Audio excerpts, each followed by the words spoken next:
शिवलिंग पर तुलसी चढ़ाना पाप क्यों? असली वजह जानकर दंग रह जाओगे। हिमालय के उन ऊंचे शिखरों पर जहां बादल भी अपना सिर झुका देते हैं, वहां स्थित है कैलाश पर्वत। ये वही पावन धरती है जहां साक्षात महादेव अपनी अर्धांगिनी माता पार्वती के साथ विराजमान है। उस दिन कैलाश पर्वत पर अद्भुत शांति छाई थी। नारद मुनि अपनी वीणा लेकर भोलेनाथ के दर्शन को पधारे। उन्होंने महादेव को प्रणाम किया और माता पार्वती के चरणों में शीश झुकाया। महादेव ने मुस्कुराते हुए कहा, नारद, क्या विशेष बात है जो आज तुम्हारे मन को व्याकुल किए हुए है? नारद मुनि ने हाथ जोड़कर कहा, प्रभु, मैंने देखा है कि आपके भक्त शिवलिंग की पूजा करते हैं, लेकिन तुलसी का पौधा जो समस्त देवों को प्रिय है, उसे शिवलिंग पर क्यों नहीं चढ़ाया जाता? ये विधान कैसे बना? माता पार्वती के मुख पर गंभीर भाव आ गया। उन्होंने कहा, नारद, इसके पीछे एक ऐसी कथा है जो प्रेम, समर्पण, श्राप और वरदान से भरी है। ये कथा तुलसी देवी की है। आओ, मैं तुम्हें वो कथा सुनाती हूं। नमस्कार प्यारे दर्शकों, मैं अर्जुन एक बार फिर आपका हार्दिक स्वागत करता हूं आपके अपने चैनल विद्या ज्ञान सागर में। दोस्तों, आज हम एक नई कहानी और एक नया वीडियो लेकर आपकी सेवा में उपस्थित हुए हैं। आज की कथा अत्यंत ज्ञानवर्धक और प्रेरणादायक है। कथा शुरू करने से पहले आपसे एक विनम्र निवेदन है। शास्त्रों में कहा गया है कि अधूरी छोड़ी गई कथा दुख और पाप का कारण बनती है, इसलिए इसे अंत तक अवश्य सुनें। और अगर आप अपनी माँ से सच्चा प्रेम करते हैं तो इस वीडियो को लाइक करें, हमारे चैनल को सब्सक्राइब करें और कमेंट में माँ लिखकर अपना समर्थन दें। तो आइए बिना किसी विलंब के आरंभ करते हैं आज की प्रेरणादायक कथा। बहुत प्राचीन काल की बात है। देवताओं और असुरों के संग्राम के युग में असुरों के कुल में एक महान योद्धा जालंधर का जन्म हुआ। वो अत्यंत शक्तिशाली, पराक्रमी और धर्मात्मा था। इस कथा की मुख्य नायिका है वृंदा, जालंधर की पत्नी।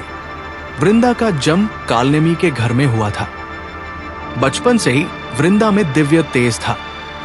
वो अत्यंत सुंदर, गुणवान और सदाचारी थी।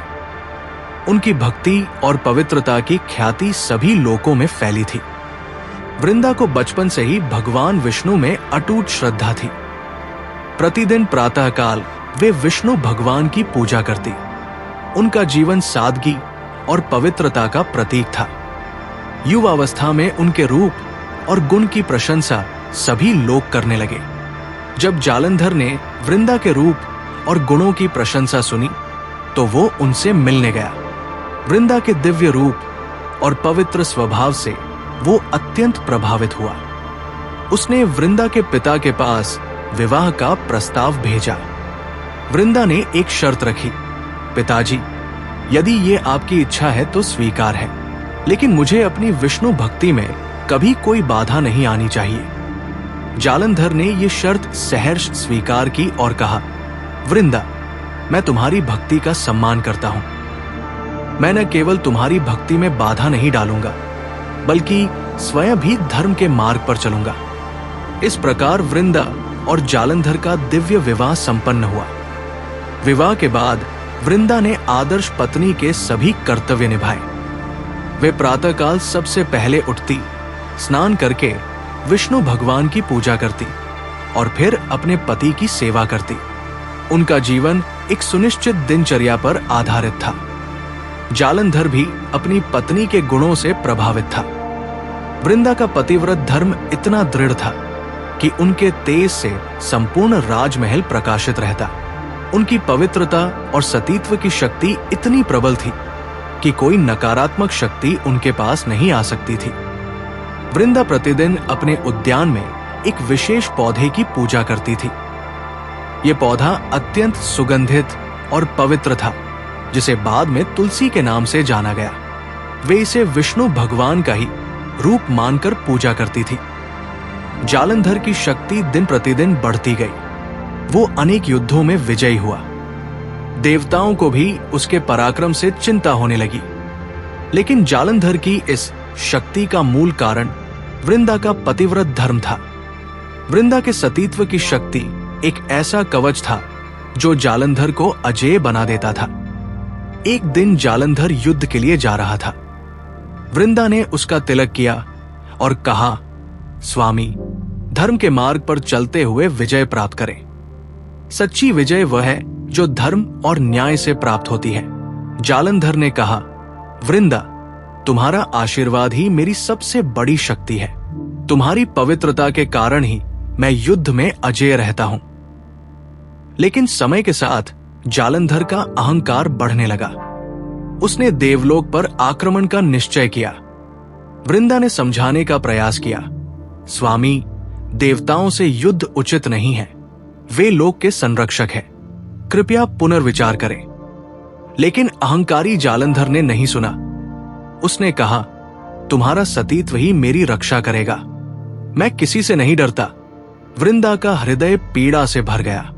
उन्हें लगा कि कुछ अनिष्ट होने वाला है, लेकिन पतिव्रता धर्म के कारण उन्होंने अपने पति की रक्षा के लिए और कठोर तप का निश्चय किया। जालंधर देवलोक पर आक्रमण के लिए चला तो देवलोक में हलचल मच गई। देवराज इंद्र ने सभा बुलाई। सभी देवता चिंतित थे। इंद्र ने कहा, जालंधर साधारण असुर नहीं है। उसकी पत्नी वृंदा महान सती है और उनके पतिव्रत धर्म के कारण जालंधर अजेय है। हमने अनेक बार उससे युद्ध किया, लेकिन हर बार पराजय मिली। अग्निदेव ने कहा, यह सत्य है। वृंदा का सतीत्व ऐसा कवच है जिसे कोई शस्त्र भेद नहीं सकता। वरुण देव ने चिंतित स्वर में कहा, लेकिन हम एक सती के पतिव्रत धर्म को कैसे तोड़ सकते हैं? ये तो महापाप होगा। सभी देवता मौन हो गए। सभी जानते थे कि सती के सतीत्व में बाधा डालना सबसे बड़ा पाप है, लेकिन जालंधर के अत्याचार से त्रिलोक को बचाना आवश्यक था। अंततः सभी देवताओं ने निर्णय लिया कि वे भगवान विष्णु के पास जाएंगे। सभी देवता क्षीर सागर की ओर चल पड़े। जब देवता पहुंचे तो उन्होंने भगवान विष्णु को शांत मुद्रा में देखा। माता लक्ष्मी उनके चरणों की सेवा कर रही थी। देवताओं ने प्रणाम किया और अपनी व्यथा सुनाई। इंद्र ने कहा, हे प्रभु, जालंधर का अत्याचार असहनीय हो गया है। हम जानते हैं कि उसकी पत्नी वृंदा आपकी परम भक्त है। कृपया हमारी रक्षा करें। भगवान विष्णु ने आंखें खोली। उनके मुख पर गंभीर भाव था। मैं जानता हूं कि वृंदा मेरी अनन्य भक्त है। उनका सतीत्व अटूट है, लेकिन जालंधर का अहंकार उसे विनाश की ओर ले जा रहा है। मुझे एक ऐसा कार्य करना होगा जो मेरे लिए भी अत्यंत कष्टदायक होगा। माता लक्ष्मी ने कहा, प्रभु, वृंदा तो आपकी परम भक्त है। उनके साथ छल। भगवान विष्णु ने गहरी सांस ली। ये छल नहीं, लीला है। इस लीला के अंत में वृंदा को ऐसा स्थान मिलेगा जो सदा पूजनीय रहेगा। लेकिन इस मार्ग में अत्यंत पीड़ा है। जालंधर विशाल सेना के साथ देवलोक पहुंचा और इंद्र को ललकारा। देवताओं और असुरों के बीच भयंकर युद्ध छिड़ गया, लेकिन वृंदा के सतीत्व बल के कारण जालंधर पर किसी अस्त्र शस्त्र का प्रभाव नहीं हो रहा था। इंद्र का वज्र, अग्नि के अस्त्र, वरुण के पाश कुछ भी जालंधर को हानि नहीं पहुंचा सके। देवताओं की सेना पराजित होने लगी। सभी देवता भगवान शिव के पास गए। हे महादेव, अब केवल आप ही हमें बचा सकते हैं। भगवान शिव ने कहा, मैं जालंधर से युद्ध करूंगा। जब जालंधर ने सुना कि महादेव युद्ध करने आ रहे हैं, तो उसके अहंकार की कोई सीमा न रही। जालंधर और महादेव के बीच भयंकर युद्ध हुआ। आकाश और पृथ्वी कांप उठे। महादेव ने त्रिशूल से प्रहार किया, लेकिन वृंदा के सतीत्व बल के कारण प्रभाव नहीं हुआ। महादेव समझ गए कि जब तक वृंदा का पतिव्रत धर्म अटूट है, जालंधर को पराजित करना असंभव है। वृंदा अपने महल में जालंधर की रक्षा के लिए निरंतर तप कर रही थी। उन्होंने अन्न जल का त्याग कर दिया था। उनकी केवल एक प्रार्थना थी, हे प्रभु, मेरे पति की रक्षा करें। महादेव ने युद्ध रोक दिया और विचार करने लगे। जालंधर ने इसे अपनी विजय समझा और घोषणा की, स्वयं महादेव भी मुझे पराजित नहीं कर सके। भगवान विष्णु क्षीर सागर में बैठे सब देख रहे थे। उनका हृदय अत्यंत व्याकुल था। एक ओर वृंदा थी जो परम भक्त थी और दूसरी ओर संपूर्ण सृष्टि की रक्षा का दायित्व। माता लक्ष्मी ने कहा, प्रभु, मैं जानती हूं आप किस द्वंद से गुजर रहे हैं, लेकिन जालंधर का अहंकार सीमा पार कर चुका है। भगवान विष्णु ने कहा, देवी, ये कार्य करते हुए मेरा हृदय छलनी हो जाएगा। वृंदा ने मुझ पर अटूट विश्वास किया और मुझे ही उनके पतिव्रत धर्म को तोड़ना होगा। ये मेरे जीवन का सबसे कठिन क्षण है। माता लक्ष्मी की आंखों में आंसू आए। प्रभु, मुझे विश्वास है कि आप वृंदा को उनका उचित स्थान देंगे। भगवान विष्णु ने दृढ़ता से कहा, मुझे जालंधर का रूप धारण करना होगा और वृंदा के पास जाना होगा। जब वे मुझे अपने पति समझकर स्वीकार करेंगी, तब उनका सतीत्व भंग होगा।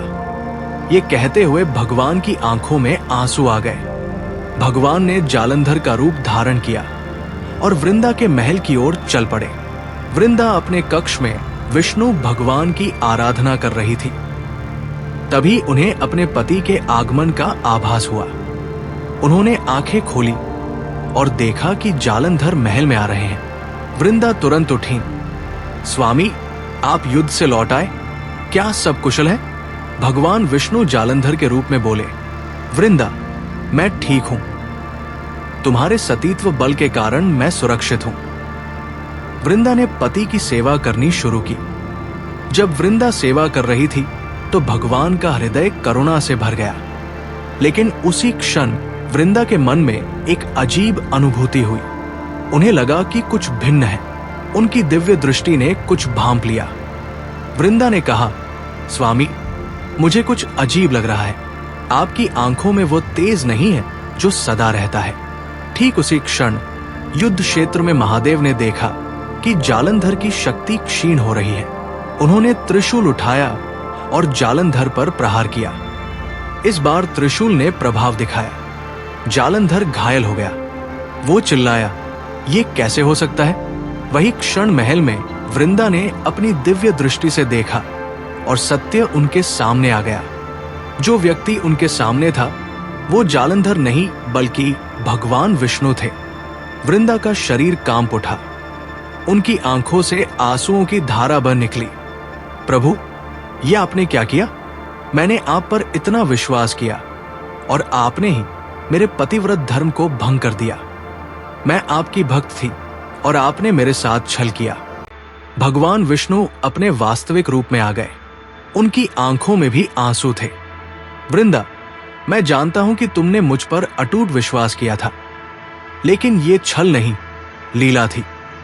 जालंधर का अहंकार उसे विनाश की ओर ले जा रहा था। त्रिलोक की रक्षा के लिए यह आवश्यक था। वृंदा ने रोते हुए कहा, लेकिन प्रभु, मेरा क्या? मेरा पतिव्रत धर्म, मेरी पवित्रता सब नष्ट हो गया। अब मेरे जीवन का क्या अर्थ? भगवान विष्णु का हृदय करुणा से भर गया। वृंदा, तुम्हारा जीवन व्यर्थ नहीं जाएगा। तुम्हारी भक्ति सदा पूजनीय रहेगी।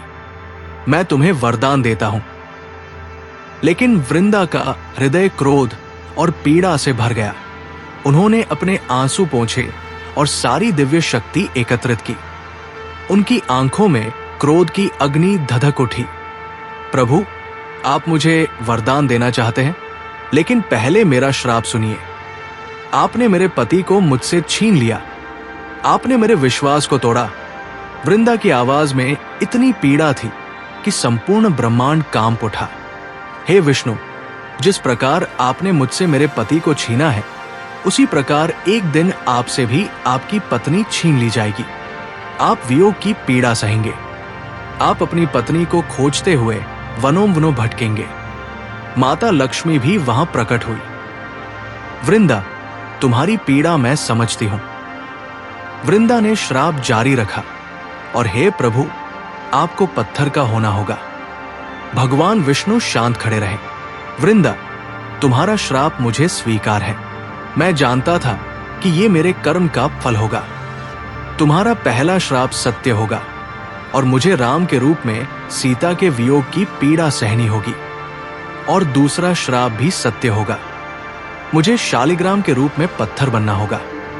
फिर भगवान ने वृंदा की ओर देखा, उनकी आंखों में अथाह करुणा थी। वृंदा, तुमने मुझे श्राप दिया और वो स्वीकार है, लेकिन अब मेरा वरदान भी सुनो। वृंदा ने क्रोध में कहा, मुझे आपका कोई वरदान नहीं चाहिए। लेकिन भगवान ने कहा, यह वरदान नहीं, तुम्हारा अधिकार है। तुम एक पौधे के रूप में अवतरित होगी और तुम्हारा नाम होगा तुलसी। तुम मुझे सबसे प्रिय होगी। मेरी प्रत्येक पूजा तुम्हारे बिना अधूरी रहेगी। संपूर्ण संसार तुम्हारी पूजा करेगा। वृंदा के क्रोध में थोड़ी शांति आई। भगवान विष्णु ने आगे कहा, और हाँ वृंदा, एक बात और, तुम शिवलिंग के पास कभी नहीं रखी जाओगी, क्योंकि जब महादेव ने जालंधर का वध किया तब तुम्हारा हृदय उनके प्रति क्रोध से भर गया था। इसलिए शिव और तुलसी कभी एक साथ पूजे नहीं जाएंगे। उस क्षण वृंदा का शरीर प्रकाशमान हो उठा। उनका संपूर्ण अस्तित्व दिव्य ज्योति में परिवर्तित होने लगा। वे धीरे धीरे एक पौधे के रूप में परिवर्तित हो रही थी। सभी देवता वहां उपस्थित हो गए। भगवान शिव भी वहां आए। उन्होंने वृंदा को प्रणाम किया और कहा, वृंदा, तुम्हारे पति का वध मुझसे हुआ है। यह सब धर्म की रक्षा के लिए आवश्यक था। वृंदा ने महादेव को देखा। उन्होंने कहा, महादेव, मैं नहीं चाहती कि मेरा तुलसी रूप कभी आपके शिवलिंग के पास रखा जाए। ये मेरी इच्छा है। माता पार्वती ने कहा, वृंदा, तुमने जो बलिदान दिया है वो अतुलनीय है। तुम्हारी पवित्रता सदा पूजनीय रहेगी। वृंदा पूरी तरह से एक पौधे में परिवर्तित हो गई। ये पौधा अत्यंत सुगंधित और पवित्र था। इसकी पत्तियां हरी और कोमल थी। भगवान विष्णु ने प्रणाम किया और कहा, आज से तुम तुलसी के नाम से जानी जाओगी। तुम मुझे सबसे प्रिय होगी। जो भी तुम्हारी पूजा करेगा वो मेरी पूजा करेगा। सभी देवताओं ने तुलसी को प्रणाम किया। ब्रह्मा जी ने आशीर्वाद दिया, तुलसी, तुम सभी पौधों में सर्वश्रेष्ठ होगी। इंद्र ने कहा, जहां तुम होगी वहां कोई नकारात्मक शक्ति नहीं टिक सकेगी। अग्निदेव ने कहा, तुम्हारी सुगंध स्वर्ग तक पहुंचेगी। तुम्हारे पत्ते औषधीय गुणों से भरपूर होंगे। माता पार्वती ने सभी देवताओं को संबोधित करते हुए कहा, सुनो सभी देवगण, आज से ये विधान बनाया जाता है कि तुलसी को कभी भी शिवलिंग पर नहीं चढ़ाया जाएगा। ये वृंदा के त्याग और उनकी पीड़ा का सम्मान है। भगवान शिव ने कहा, यह उचित है। वृंदा का बलिदान अतुलनीय था, इसलिए तुलसी मेरे निकट नहीं आएगी। माता पार्वती ने कहा, इसका अर्थ ये नहीं कि तुलसी का महत्व कम है। तुलसी विष्णु भगवान को अत्यंत प्रिय है। बस इतना ध्यान रखा जाए कि तुलसी को शिवलिंग के पास न चढ़ाया जाए।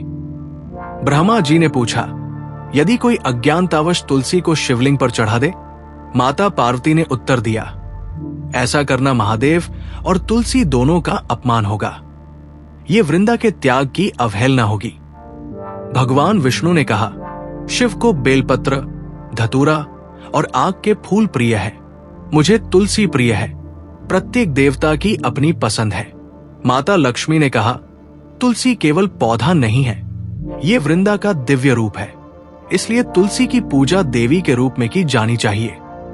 इस प्रकार ये विधान स्थापित हुआ कि तुलसी और शिवलिंग को अलग अलग रखा जाएगा।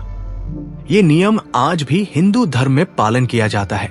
जब तुलसी का पौधा स्थापित हो गया तो भगवान विष्णु ने उसकी महिमा का वर्णन किया। तुलसी केवल पौधा नहीं है, ये दिव्य देवी है। जो भी अपने घर में तुलसी रखेगा उसका घर तीर्थ बन जाएगा। तुलसी के पत्ते को मेरे प्रसाद में अवश्य शामिल किया जाना चाहिए। बिना तुलसी के मेरा भोग अपूर्ण है। माता लक्ष्मी ने कहा, जो स्त्री प्रतिदिन तुलसी की पूजा करेगी उसका सौभाग्य सदा बना रहेगा। धनवंतरी देव ने कहा, तुलसी के औषधीय गुण अद्भुत है।